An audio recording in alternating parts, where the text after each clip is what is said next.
Hey, ladies, I am thrilled to share this guest interview with you. Mariah and I found each other in the most unique of circumstances on social media.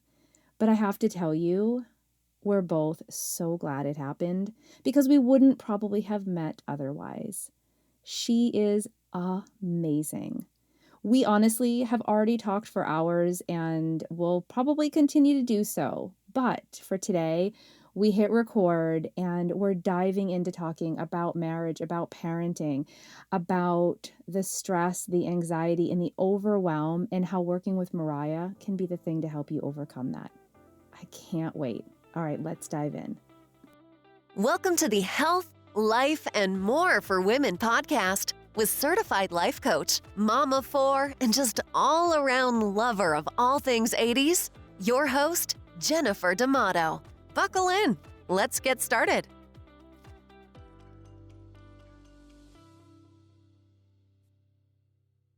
Marriah Cummins is a life coach specializing in motherhood and marriage, helping moms find more joy and purpose and less overwhelm and anxiety. She believes strong moms raise strong children. And in order to show up for our families, we need to first show up for ourselves. Welcome, Mariah. Hi, thank you so much for having me. I'm so excited about today.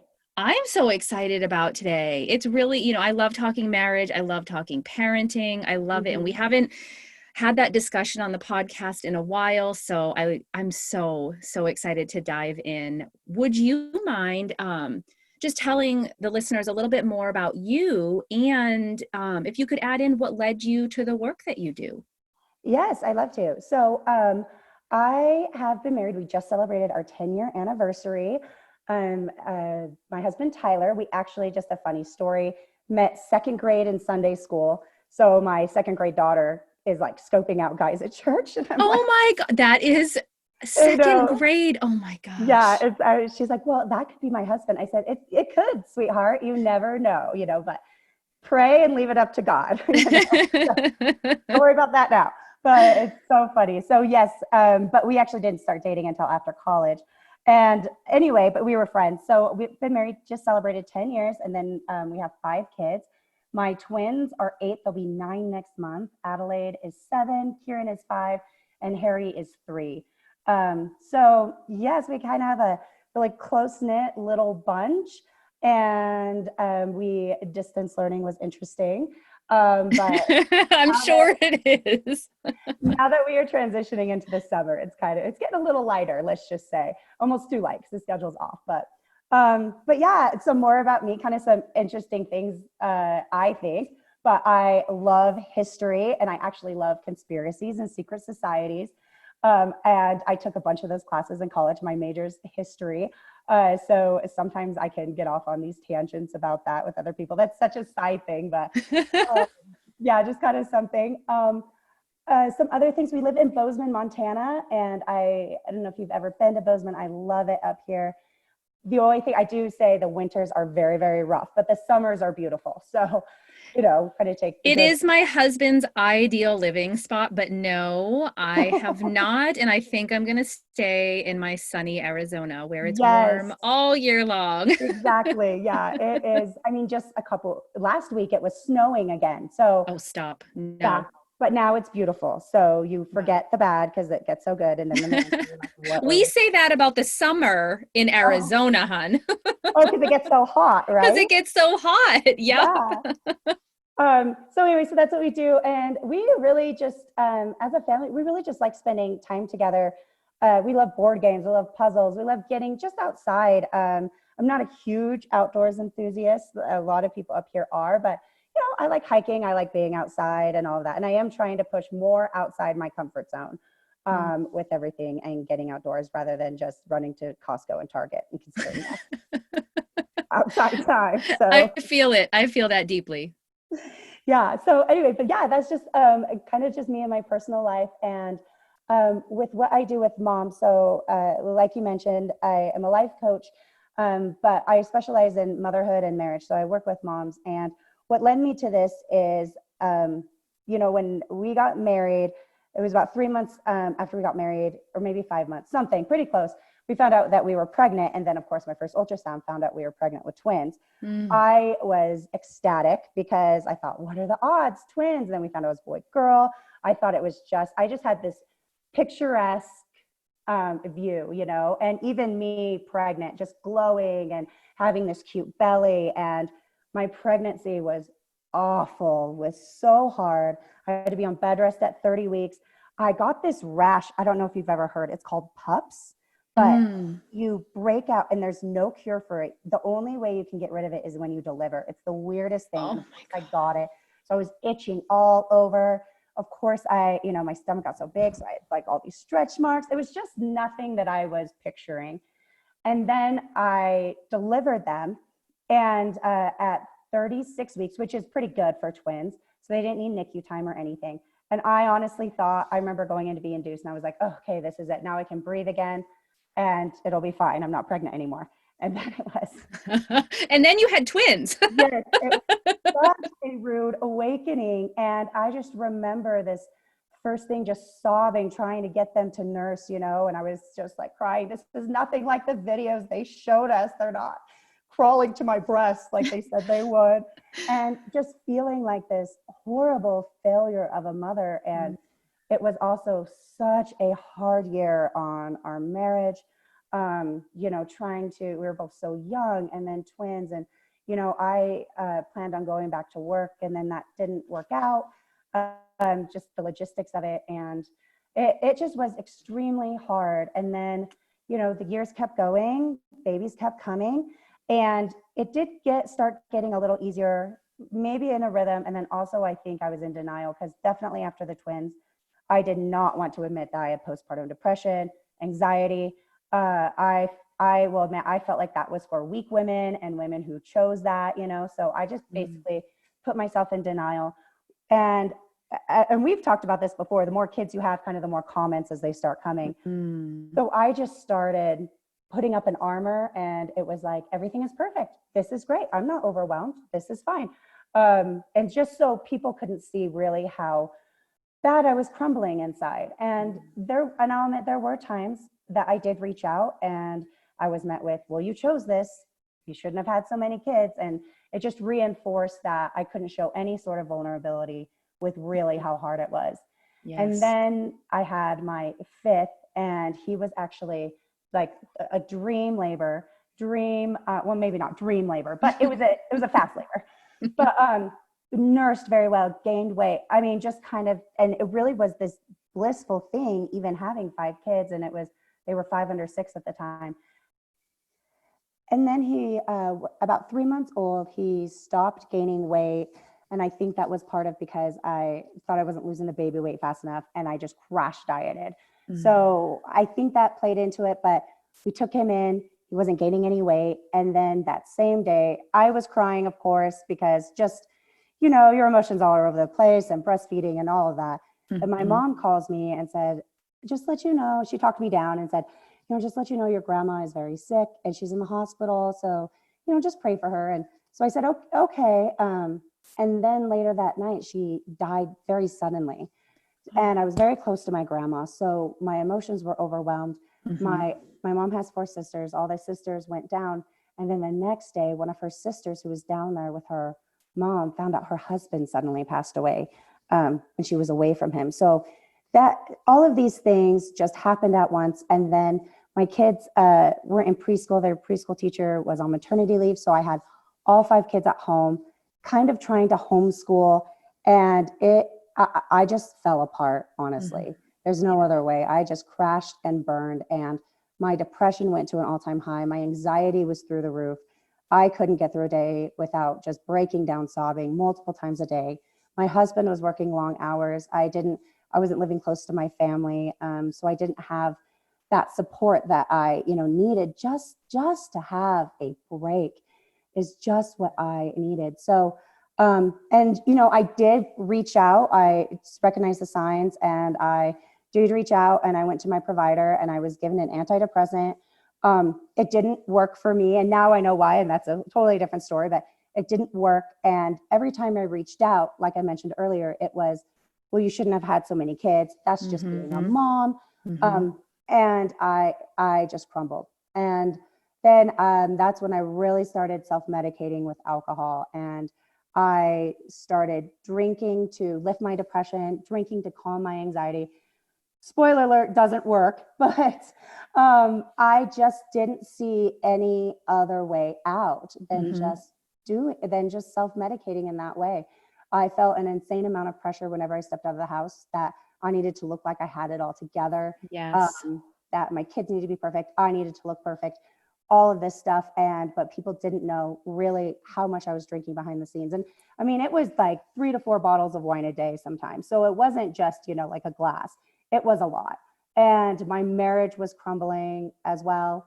Then I found out that I was pregnant again and I wasn't ready. I just was barely getting my head out of the water, I guess, from drowning. And that led to a miscarriage in the second trimester, which even just led to a further spiral. So that is a very long story, but that is really where I came. At some point, almost a year later, I came to a point where I just realized I have got to change. And that's when you read about strong moms raise strong children. And it just hit me that I need to start being that example for my children. This is now my responsibility to heal. And my first step was signing up for a 5K and running, and just doing that and conquering something I thought I could never do just led the floodgates for really how I could heal and how I could move on and how I could forgive myself when I was operating in survival mode. And that story and my healing and that journey and then sharing that is really what launched into what I do now for moms, is being that person and being that guide, and really the person who could just hold your hand and be there and support without any judgment whatsoever, and lead you to that place and really be that person that I so desperately needed at that time. So that is really where I landed with coaching and with moms. And at first it was just motherhood. And I'll admit I was really scared because I felt like, well, my marriage isn't perfect. So what am I going to share with moms? They'll just look at me. But then once I started sharing my story and really truly healing my own marriage, which is really healing myself, that's when I started incorporating kind of the marriage and relationships, because the two are so intertwined. Yeah. A lot of times you're struggling in motherhood, but really it's your marriage. And it's just so hard to kind of see an outside perspective. So that's where I am now. It's just this motherhood and marriage. And with my clients, we see what really is underneath all of that overwhelm. Maybe it's not that you aren't making a meal plan. Maybe it's because you really just need a break. And that's just what you're focusing on. Or Say it again for those who didn't hear that part. Maybe you need a break, mama. Yes. Maybe you need a break. Like that gets my heart, because so much of your story, I'm sure, because I'm related, I'm nodding my head. I'm nodding my head again and again, Marriah, because most of the things you said, it's like we lived this parallel life. We really did. Oh, I love that. I mean, it's good, but it's also, whoa, I know between the two of us, there are 9 children accounted for right here. And that's a lot. It's a lot. And, very similar. We had children we averaged every 2 years, and, having our 4 girls, and, we were met with the same feedback, unwelcomed feedback from others, because it was like we couldn't admit the struggle. We chose, right? We made this active choice to have children close together for a variety of reasons. And we didn't go into it with this belief it would be easy. Of course, we had no idea what we were doing most of the time. Don't tell my kids that. No, they probably figured it out by now, because I've got teenagers. They've quite figured out mom and dad sometimes. I'm flying by the seat of their pants. But it was like this, you chose it. You can't complain. And I never looked at it as a complaint. It was, I need a freaking break. Yes, I need mommy time out. And there's this belief. And Marriah, I've searched and searched really for the root of this belief that moms don't see themselves as a priority. Oh, absolutely. And I think there's this it's got to be taught. It has to be taught, even if it's not directly taught. My mother never said, Jennifer, you can't be a priority when you're a mom. I mean, the reality of certain seasons, especially when you have newborns and you're breastfeeding and all those things, that you just can't be at the way top of that list when another human relies on you to live. Yeah, However, exactly. it was never directly taught. And I don't turn around and blame my mom for this, because I think it was bigger than her, that it Mm-hmm. was, the focus has to be the kids. The focus has to also be your marriage. Mm-hmm. Everything before you were the focus. Mm-hmm. You know, I, Exactly. I meet with women all the time, and you can tell me if you find this with your clients as well. I mean, just so that listeners know, two life coaches getting together, we're going to have to contain ourselves for how long we talk Yes, on I here. know. They don't even know how long we've been talking before I hit record here. Exactly. But what I find with women is that it's not even that they're at the bottom of the priority list, it's that they don't even put themselves on it. I completely agree with you. It's not even like the third, fourth, fifth, whatever. That's just not even in their sphere of thinking. Yeah, exactly. And year after year of that, child after child of that, Mm-hmm. that wears. Mm-hmm. And it wears in sometimes subtle ways that you've shared, and sometimes it hits really hard, which that's, I love you sharing your story, because it's so real, it's so authentic. And I Mm-hmm. believe it resonates with so many women at some level, whether they've been through postpartum to the Mm-hmm. depths, lost a child, lost loved ones, going through that, especially if our child gets sick, even not gaining weight. I've been there, I've done that. Mm-hmm. Or just the feeling of overwhelm. Mm-hmm. Overwhelm. Like, I feel like we're not even allowed to say we're overwhelmed as women not even half the time, most of the time, Yeah, like that, most of the time. right? To say out loud, I'm overwhelmed, Mm-hmm. because I think it appears on the surface. If I say I'm overwhelmed with life, motherhood, all the things I'm balancing, right? All the things I'm doing, Mm-hmm. it sounds like, or it's interpreted as, I'm not taking responsibility for my choice in all the things Yes. that I'm balancing, right? Mm-hmm. Exactly. That, it is like we go back to kind of, you chose this, and well, you Mm. shouldn't have had so many kids. Well, that's marriage. Or even right now, I mean, I know I'm sure you can relate to this too. I love what I do. I love being married. I love my kids, but there's still times where I'm overwhelmed, and now I've worked through it, but I could see that too, is if I even now say to someone like, I'm just really overwhelmed right now, someone who doesn't get it, and they're like, well, you chose this, you decided to Mm. do that, stop doing, whatever it is. And it's like, no. And so I completely agree with you. And then I see also, when we say that we're overwhelmed, there's this idea that you're failing in some way, Mm. rather Yes. than there's a way out of it and there's a way to overcome it. But that if you're overwhelmed, that's your fault and you are failing in some way. And yeah, and I also think too, my experience as well, when I admitted it, I almost felt like people froze. Like they didn't know how to deal with that, instead of maybe someone being like, I hear you. Hey, bring the kids over, let them play for an hour, go sit in your car, like Mm. just take a break. Or even somebody also saying, because here was another thing people would say, hire a babysitter. Well, we were so broke when the kids were, little. I mean, you know how much you have to pay a babysitter for 5 kids? So Yep. it just wasn't like, it'd be nice too if someone's like, I have a great babysitter. Let me pay her for an hour so you can go out and get a break. Little things like that, kind of shifting the conversation to understanding really where mothers are and what we truly need, others, but then Mm. really kind of first of all with ourselves. I'm kind of going off here. Sorry. No, this is so good. This is so good. I don't know what that word is, a trigger. I think Mm-hmm. we just need to put that out there, and even just for our listeners to see what comes up for you. Like, you hear the word overwhelm, or you admit overwhelm, or maybe you've been denying that you Mm-hmm. are in fact overwhelmed because of what you feel is the cultural consequence of using that word. Mm-hmm. I think this is such a good thing to bring to light, is You know what? To admit that you're overwhelmed is not failure. I love that you're pointing that out, Marriah.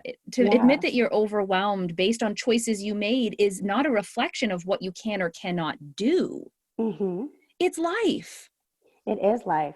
And whether you have one child or you have 20 children, I have people, I don't know if you've heard people say this to you, but I've had moms say to me, I know I shouldn't complain. I quote unquote only have two. And Mm-hmm. I'm like, what? No, I have not yet met a mom. And if I have, she's lying. Sorry, if that is you, you are lying. Who had a baby and was like, I don't know what moms are complaining about. This is easy. No one has ever said that. So having, whether you have one, whether you have 20, yes, that overwhelm is so real. It is. It is. You know, I'm curious. I'm getting this picture, Marriah, of you. If you sat down with early on mom, younger Marriah, if Hmm. you could sit down and have a cup of coffee, I don't know, you're a coffee girl, Marriah? Oh, yes. Honey, I love you even more. Okay, so you sit down with a cup of coffee with younger, maybe she's just got the twins out, it's early on, Hmm. Marriah. What advice or what counsel or what guidance or what would you speak into her?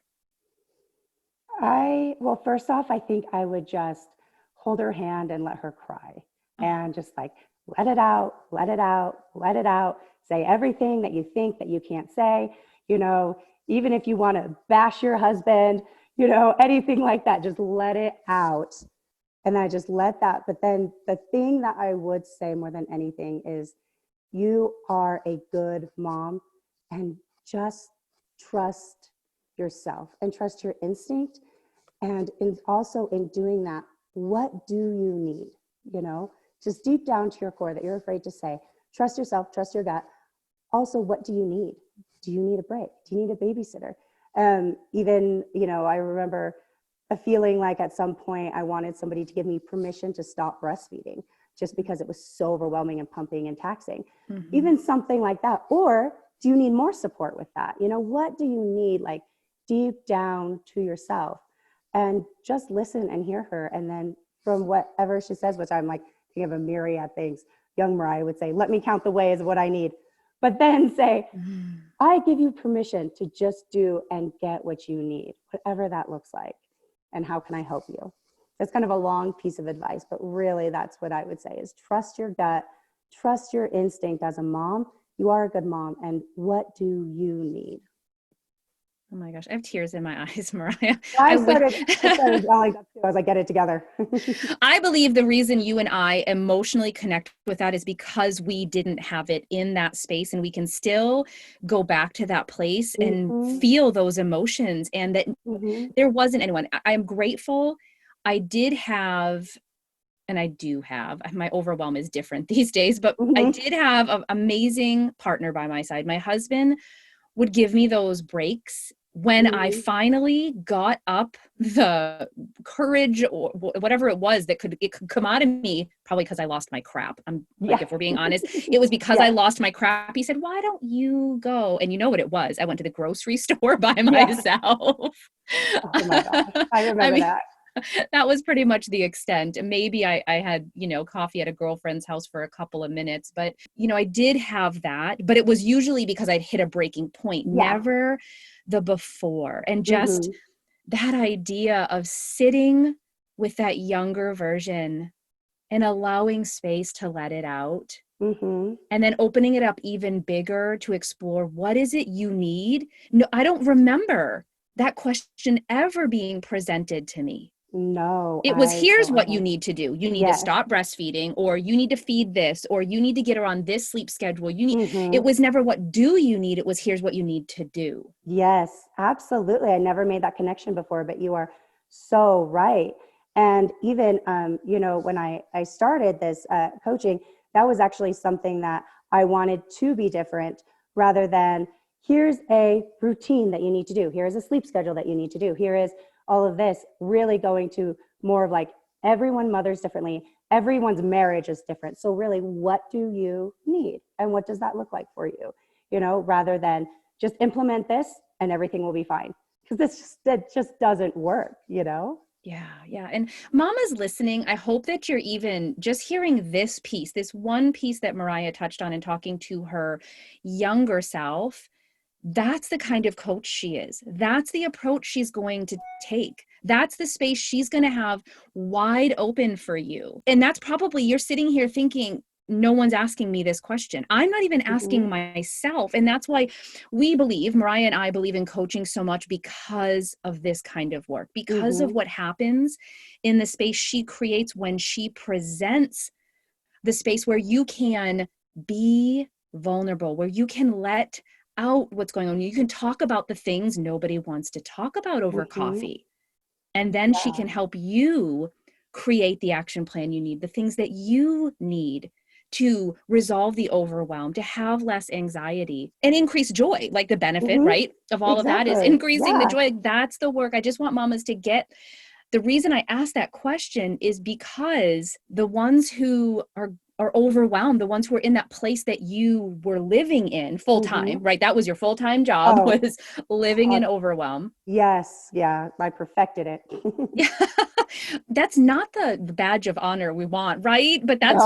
that's where we were. But you were Mm-hmm. living in that, and that you know what it takes and how to take your clients from that space Mm-hmm. out. And it's so like, I want that you just to hear, it's so gentle, Mm-hmm. so gentle. And usually you think, my clients think they are so far away, you know. I would say actually every single client that I have had has said about a weekend, I know you probably want to drop me as a client. This is way too much. And I'm like, no, it's not. And you think you're so far away from the place that you want to be, or even maybe you don't even know that place you want to be because you've just been living in survival mode for so long. And all you know is that you just don't want to be here. But Mm, a lot of times it's just a few simple little things that you do, starting with what do you need, you know, what is it for you, what does that look like for you? And it's amazing how much that space of vulnerability and can really open up and get moms from that place of overwhelm, right? Overwhelm to ease and to have more joy and to find out that motherhood isn't a death sentence. Sometimes I get off a little bit on this, so I'll only touch on it gently, but I do kind of get sick a little bit of times of memes and stuff about motherhood, how terrible it is, how terrible our kids are. I mean, once in a while it's kind of funny, you know, but really at the end of the day, like it's not the worst thing. It's not terrible. That's not really what it should be for you. And if it is, there's a place to get out of that, you know? mm, And there is joy, and it is, you do get to a place where you really love being a mom. You know, maybe you don't love like the tantrums in the grocery store, nobody likes that, yeah. but you know, like you said, with your teenagers at night, them coming in and talking with you guys, you know, getting to know them as people, that's so beautiful, you know, this gift we have as motherhood. And what's so sad is that I feel like moms have just been so robbed of that joy, and just living constantly in this overwhelmed state filled with anxiety and fear, you know, and their marriage crumbling, and they just don't know how to get out of it. Yeah. Yeah. And I just want to note that the kind of joy you're talking about, it's not the facade, the one that we fake. No. It's not the one that we paint on social media and make sure everything's perfect. It's joy because you resolve Mm-hmm. the overwhelm, the anxiety. It's joy because you are taken care of. Mm-hmm. You're finally on the list. You get to Mm-hmm. prioritize yourself.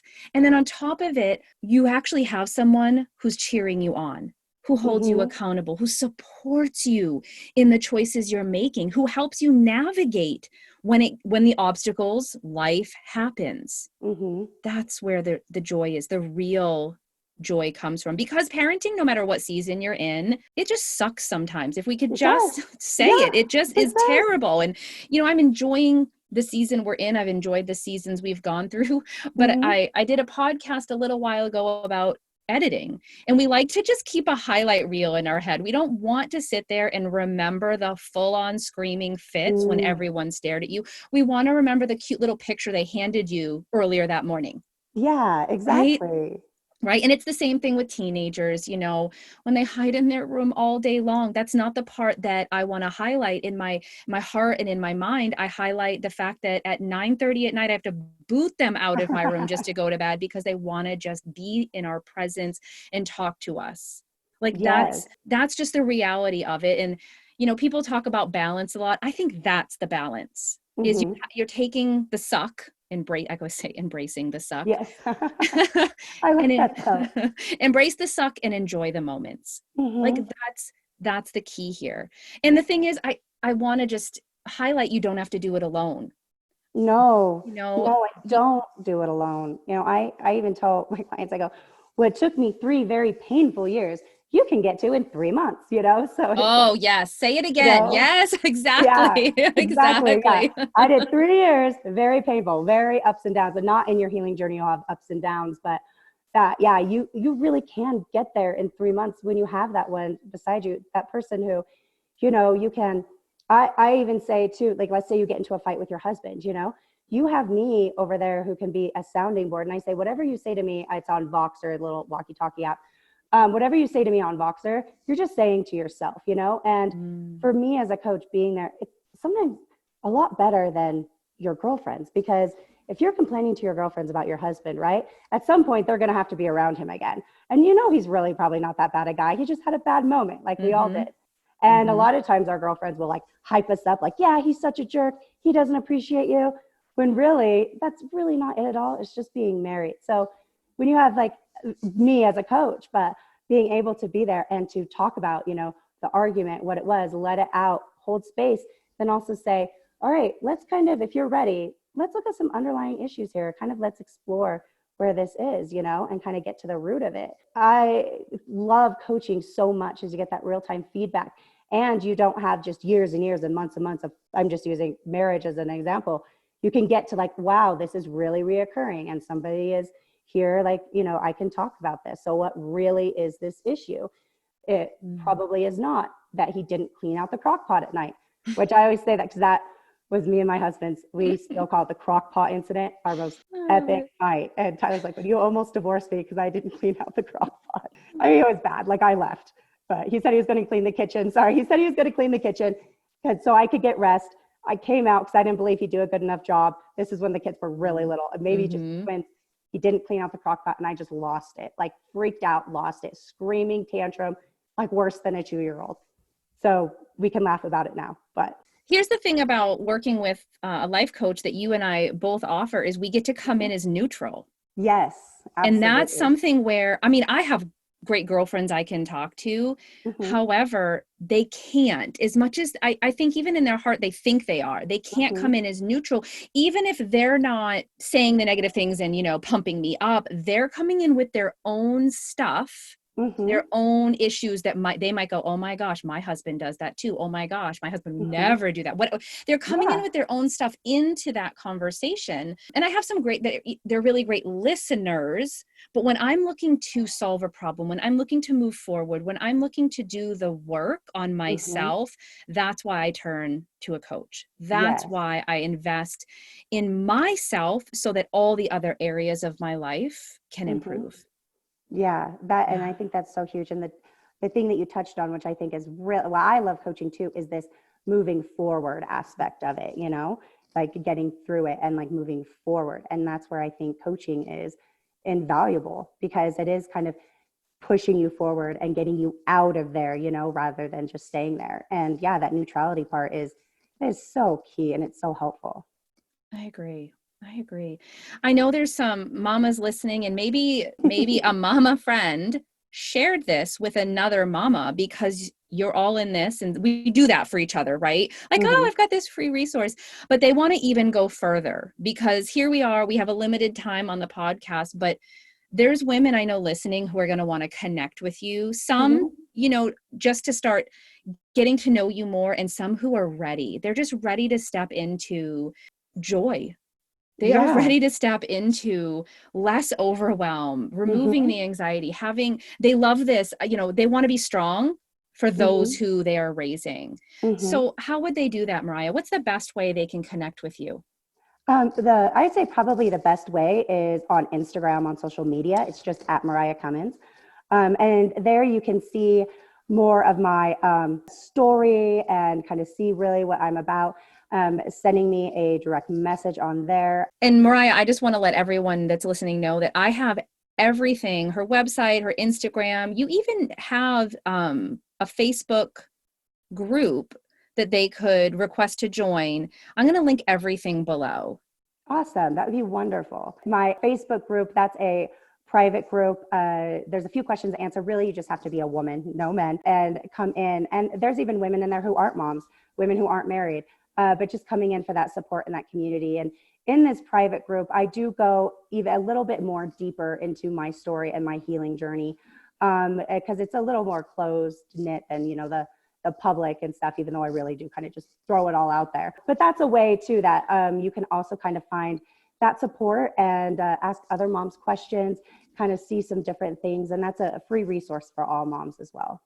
I love that. I'm going to make sure I'm going to put that private Facebook group link right in there, because I think that community you're creating in there is highly valuable. Oh, thank you. I love it. I love it for myself. I love all of the relationships I've made and the connections. And one thing which, we talk about how similar we are, when you start really sharing your story, and I'm sure, Jennifer, you've seen this as well, how much other people are like, oh, me too. Oh, I'm not alone. Oh, okay. This doesn't mean I'm a failure as a mom, that it really is. We really are all in this together, and you really don't have to do it all alone. Thank goodness. Yeah. Thank goodness. All right. Before we wrap up, I always have one question I love to ask my guests. It's just something I enjoy. So, Marriah, if you could have one superpower, what would it be? One superpower. I don't know if it would be a superpower, but if it was, I'm going to make one up. And it would be to be able to automatically have everything for dinner automatically populated and ready to go. So with all the ingredients, I'm not missing just one ingredient that I have to go to the store for. I don't know if that's a superpower, but I'll admit dinner time is kind of the bane of my existence. It's just one of those things that that's just something I have always not quite gotten together. We have dinner every night, but it's always a mystery of what it will be. I think this is one of my favorite superpowers, because even my kids are older, because when they were younger, yes, I mean, I was losing it all the time with dinner time and getting everything together. And it's easier, but not easy somehow. I like this superpower. If you figure out how to curate this superpower, I will pay you whatever it takes to obtain it. Absolutely. And I've actually tried different meal delivery services, because I'm like, well, I'll pay extra for that as long as that way dinner, it'll always be there. It still has never quite worked. So it needs to be one step above this superpower. It's just automatically populated right next to my stove with the instructions, and it's easy. And then we go. So we were really all fooled by watching the Jetsons growing up, and they pressed a button and all the stuff rolled out of some conveyor belt from who knows where and made for them. Let me tell you, my childhood TV cartoon watching has ruined adulthood for me. Marriah, I am so glad that you had some time to be able to come on the podcast and share with the women, the moms out there listening. I'm so happy that we connected so you could share right here on the podcast. Thank you so much. Oh, thank you. This has been great. I'm so glad. Yeah. Thank you for having me on. It's been wonderful. I'm so glad we connected. Like you said, 30 years of marriage between us. Almost 30 years between us. Yeah. And 9 kids. It's nice to connect and share stories. And the more I feel like we can get that message, especially that we touched on the overwhelm, out there and in the open, I just think the better it is for all moms, no matter what stage of life you're in, because it always throws a curveball at you. I absolutely agree. On that note, until we meet again, ladies.